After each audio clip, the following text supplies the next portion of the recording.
एक कारीगर और उसके बेटे की कहानी। किसी गांव में एक कारीगर रहता था जिसका एक लड़का था। कारीगर अपनी छोटी सी झोपड़ी में टोकरी बनाता था जिन्हें वह 20-20 रुपए में बेचा करता था। अब कारीगर बूढ़ा हो चुका था। उसने सोचा कि मैं अपने बेटे को यह टोकरी बनाने का काम सिखाता हूँ। लड़के से कहा कि तुम मुझसे सीख लो, मैंने तुम्हारे दादाजी से सीखा है, ये हमारी पीढ़ियों से चला आ रहा काम है। अच्छा, काम क्या है? लड़का भी मान गया टोकरी बनाने का काम सीखने को। पिताजी ने लड़के को टोकरी बनानी सिखाई और उसे बाजार में बेचकर आने को कहा। लड़का टोकरी को लेकर बाजार गया और बेचकर आया ही था। पिताजी ने पूछा कि उदास क्यों हो? लड़का बोला कि मेरी बनाई हुई टोकरी केवल 10 रुपए में ही बिकी। पिताजी ने कहा चलो कोई बात नहीं, आज तुम्हें और अच्छी टोकरी बनाना सिखाता हूँ। पिताजी ने और अच्छी टोकरी बनाना सिखाई और उसे बाजार में बेचने को कहा। लड़का टोकरी लेकर बाजार गया और अपनी बनाई टोकरी को 15 रुपए में बेचकर आया। लड़का अब भी उदास था। पिताजी ने फिर उदासी का कारण पूछा तो लड़के ने कहा कि टोकरी केवल 15 रुपए में ही बिकी।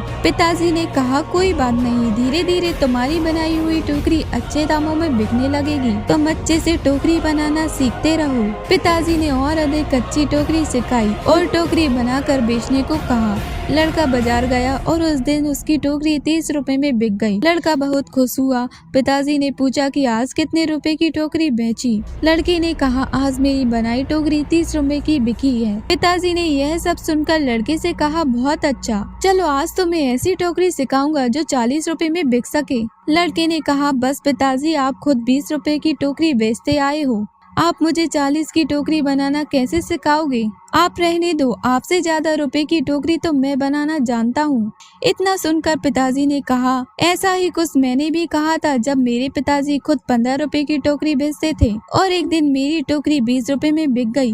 मेरे पिताजी ने मुझे 25 रुपए की टोकरी सिखाने को कहा था तो मैंने भी सीखने के लिए मना कर दिया था और कहा था कि आप खुद 15 में बेचते आए हैं, आपसे ज्यादा की तो मैं बेच कर आया हूँ। और तब से जीवन भर 20 रुपए की ही टोकरी बेचता रहा क्योंकि उससे ज्यादा की टोकरी बनाना मैं सीख ही नहीं पाया। दोस्तों, ये कहानी हमें ये सिखाती है कि हमें थोड़ा सा सीखने पर यह घमंड नहीं होना चाहिए कि अब मैं सब कुछ जानता हूँ, क्योंकि ऐसा हो सकता है कि हर कोई कुछ न कुछ आपसे अधिक जानता हो।